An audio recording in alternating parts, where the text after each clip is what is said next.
G'day everyone, welcome back to another video on the channel. What a round of round 10 football it was across the whole duration of the weekend. And we're back again for another good, bad and ugly round review episode on the channel. Round 10 of the 2023 AFL season we'll be going over. If you're going to enjoy today's video, make sure to leave a like and subscribe, that'd be much appreciated. And let's get straight into it. So plenty of goods, bads and uglies really to recap this whole round, but the first good we have to go over is possibly one of the games of the year so far in 2023, Friday Night Football, Port Adelaide, and their thrilling win over the Demons by 4 points. It was a really odd game to really look at because I felt like it was just a battles of two teams. Either one team was in huge control or the other across the whole 4 periods of the game. Felt Port's first half was fantastic, able to keep the ball in their forward half, defending superbly, off the turner very good, and especially in the clearance game as well was fantastic. 𝐓𝐡𝐞 𝐎𝐥𝐝 one of the best games I've ever seen anyone play, to be honest. 41 disposals, every disposal impactful, a heap of clearances, 2 goals where he could have had genuinely 4,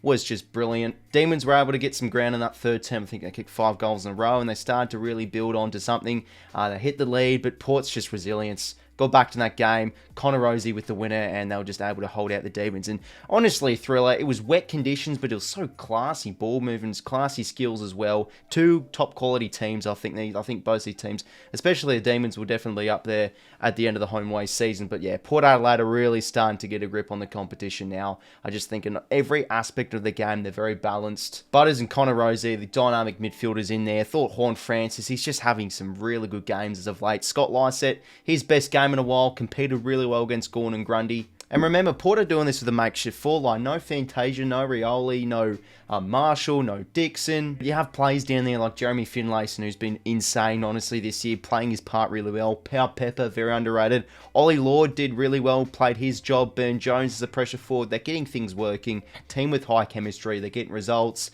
Sitting comfortably in the top 4 now, Port. Really, really good gutsy win over a top quality side of the Demons. And yeah, they're wanting to have Adelaide over as a bit of a fortress again this year. Moving on to the next good now, I have to be going over the Fremantle Dockers win over the Geelong Cats, or sorry, 𝐼𝐿𝐼 is their actual Aboriginal name over these next 2 rounds. Really, really good win against Geelong. And yeah, you know, Geelong are having their problems with injuries, you know, not really much output out of their midfield, but it's just, Freya's method now, as of late, has been superb. They're getting really good use out of their tools, but just their ball using structure and game plan is superb. They're really now starting to look like a whole new team with just how quick and fast they're playing. You know, they try and get the ball forward, get it to a contest and win that contest, and they go from there. They're playing some dare footy. Parts throughout that game, it almost reminded me of like a Richmond sort of type. They just bash the ball down there. They're playing with dare. They're playing through the corridor really well. They look like a whole new team now, and it's crazy what can happen, how things quickly can change with, you know, just a season in general. 𝐼𝐿𝐼 looked like a team that was looking like a bottom 4 team a few weeks ago, losing to North, losing their first 2 games.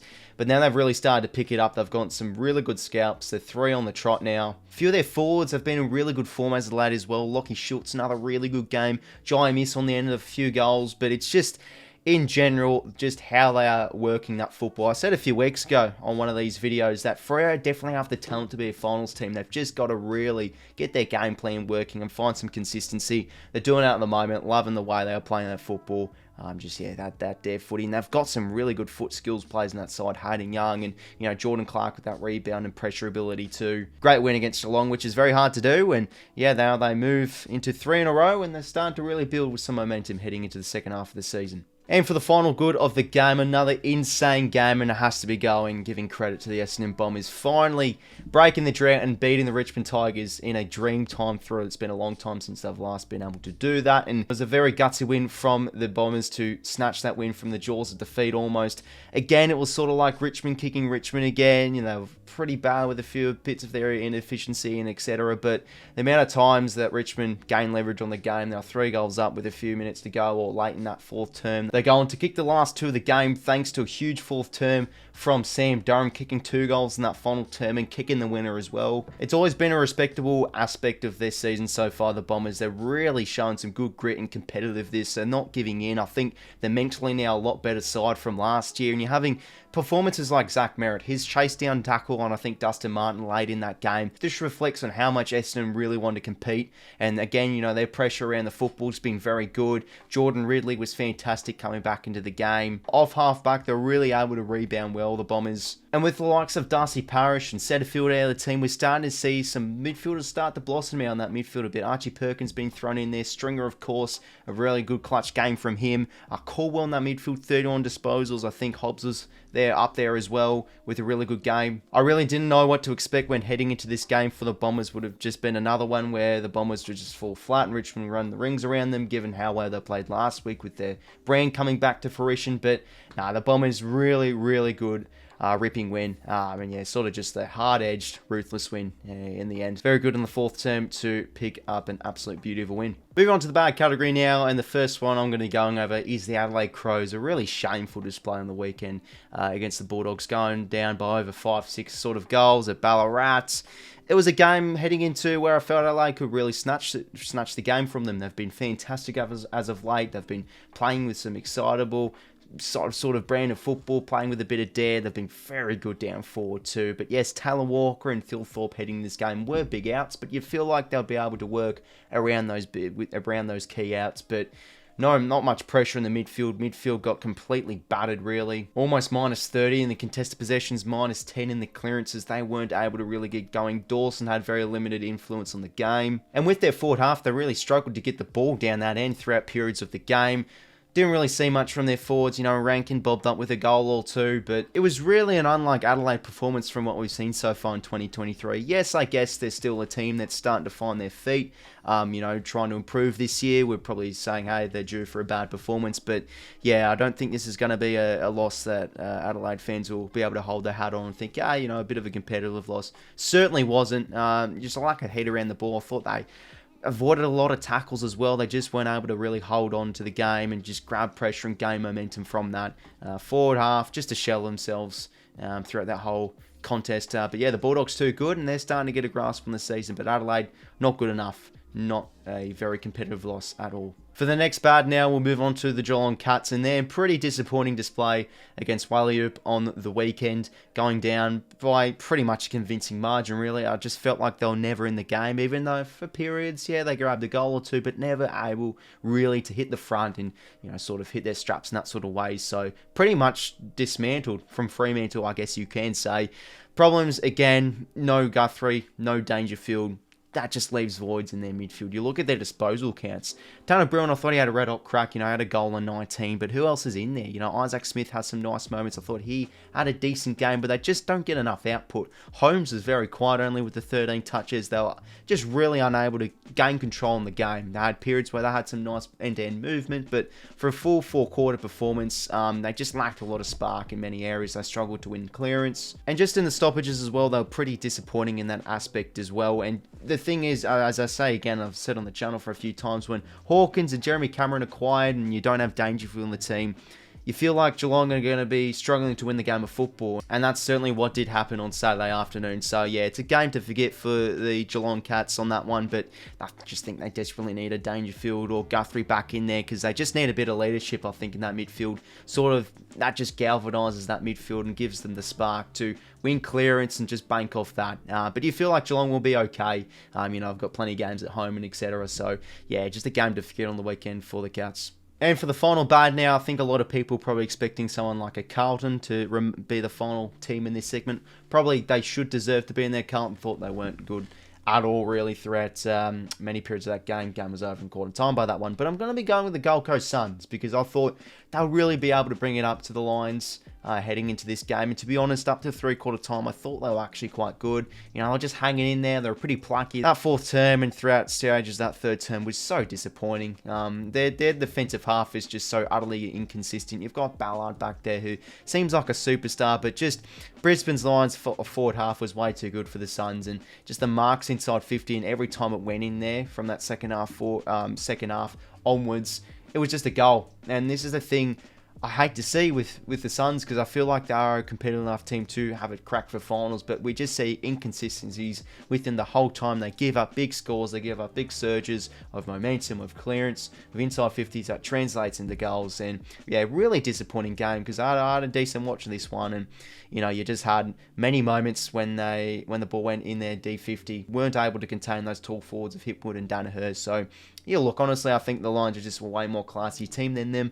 Thought their competitiveness was good, but they just, yeah, got outdone in the end. And yeah, really disappointing. Thought they were able to really close it off for a full 4-quarter effort, but weren't able to. So yeah, game to really forget for the Suns on the weekend. And now moving on to the three uglies, we've got to kick it off with the first one being the West Coast Eagles. I mean, that's probably one of the worst games I've ever seen a team play, probably in a very long time. I can't remember last time someone's even played worse. What an absolute shambolic performance, going down by 116 points to the second worst team in the competition, kicking 4 goals too. They kicked the first goal of the game, to be honest, so credit to them. But, I mean, you cannot be serious. So uncompetitive. You've got players down there like Australian. He was unable to make an impact because the ball was barely down there. You look at some of these team stats. 70 inside 50s to 29. They simply could not be able to get the ball even in their forward half. Honestly, they do play some decent football, the Hawks, so you feel like they were certainly a good enough team. But geez, to be this good and look like the best team in the comp, like, wow, really, really poor game. You know, just a lack of pressure, lack of intensity around the ball, struggling to really, you know, have some nice, consistent movement. You know, there's only probably 1 or 2 times they're actually able to have some nice strings of D50 to attacking 50 transition. Just so many skill errors as well, a lot of turnovers. You have players crashing into other bodies as well. It's almost embarrassing, and you have just players that, yeah, turn the ball over way too much. Tim Kelly, again, still feels like the only midfielder is really in there giving it a crack. In a big hole at the moment, the Eagles, I guess you could say they're cheering now because they're one step closer from being the first pick in the draft to obtain Harley Reid. But when you're going down by over 110 points against the second worst team in the competition, it is concerning. We all know West Coast aren't too great with travelling across the other side of the country, I guess you can say. But yeah, that was just an insipid performance. Could not believe my eyes and how terribly bad they did play. For the second ugly of this video, the obscure ending of the North Melbourne versus Sydney Swans game is just unbelievable. I could not believe my eyes, and as a Swans fan myself, a game that the Swans did not really deserve to win at all. They were absolutely shocking in the midfield, barely any pressure in their defensive half. North Melbourne won the clearances by 20. You have young midfielders in there, Will Phillips coming back in. Wardlaw, what a fantastic debut from him, looks so clean in the contest. You know, no LDU, of course. 𝐓𝐡𝐞 was fantastic, the co-skipper, really able to dominate in the centre clearances, get it forward, and I thought their fourth term was really inspirational. 𝐓𝐡𝐿 floating forward was brilliant. 𝗏𝐼𝐻𝐾 doing the business, of course, and for the Swans was pathetic. It really was, and how they were able to snatch that back. I thought their last few minutes was actually very resilient, willing to keep in the game. They didn't really give in. They were 17 points down. They could have easily folded, but you had Goulden kick that clutch goal. He's been fantastic for the Swans as of late. Heaney finally shown a bit of value with that important kick. And the end, wow. I mean, very, very fortunate for the Swans, but unfortunate for North, but it is what it is. Going 1 over the interchange out of the 75, going 76 over 75. So infringement rule, that means in the rule book it is an opposing team's free kick and a 50-metre penalty, which resulted in a McLean goal. I mean, you can't make this stuff up sometimes. Could not believe my eyes, and you feel for North, because nothing but full credit to them. I thought they played a really good brand. I know, yes, the Swans are out of form, they're out of injuries, but they just able to, from the performance they had last week as well, they look like a VFL quality side, but they really able to show some hard-edged football, really good in the clearance game, and had some nice ball movement as well with a few of their goals too. So yeah, no love lost, I guess you could say, with North Melbourne's display. You feel for them for losing that game where it wasn't really the players' fault, let's be honest, with that interchange infringement rule, but it is an absolute obscure ending to a game and deserves to be in the ugly category with plenty of controversy. But it's the rules, it is what it is. The Swans very lucky in the end. And moving on to the final ugly in this video today. I hate to do it. I feel like I put the Richmond Tigers in a video every single week, but I just have to go over them again. What another disappointing loss it is. And if you actually look at their close losses, I was seeing on a few shows and everything, their last close losses, I mean, the last 12 of either, I think they've lost 9 and drawn 3. Just unbelievable. Usually teams that are able to go deep in the season are able to win those close games, but you feel like maybe 1 or 2 or 3 or 4 of those close games they've been able to win, but it was another close game lost on the weekend. It was just a game they really shouldn't have lost in the end, up by I think two or three goals late in that fourth stage. You know, I think Dustin Martin was on fire really throughout that whole game. He kicked an important goal in the fourth term, but they just let it slip. The defensive transition was really poor in that fourth term. Felt like they ran out of legs. You had Jack Riewoldt with poor time management. He literally directly socked it instead of hold it in, win a stoppage in their forward half. Straight to Ridley. They were able to go end to end and lose the game. Ryan Mansell as well. All he had to do was kick a point to make it at least a 6-point game, but he kicked it out in the 4. I mean, talk about pressure getting to your head. With the Richmond brand, though, these are always the inconsistencies you are going to face. Maybe sometimes they aren't as good as with their inside 50 use, but they are usually a team that's able to get it in there repetitively. And I thought, you know, with some use in their forward half, they're really able to do that, but it was just their defensive efforts in that fourth term that really did cost them that game. And with their ball use, especially when the moment really did matter, there was a really lot of bad turnovers, and this is sort of going back to, you know, a few games this year where Richmond have been really poor by foot. I felt like it was another one of those games on the weekend as well. So I just think with their method in general, it's just so inconsistent. Their era, yes, it is now over. It is done. We're seeing some really inconsistent players with a few of their veterans. Dustin Martin, I think as of late, has been in terrific form, but you have players like Camden McIntosh.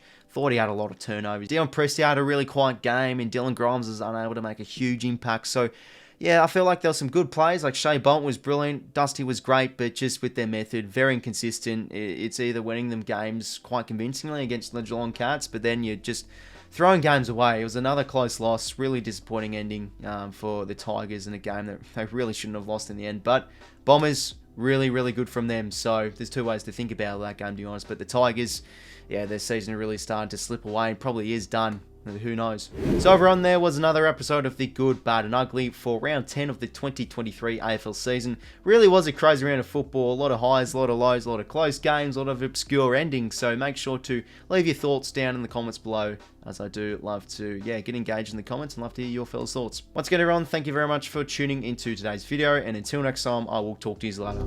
See you later, fellas.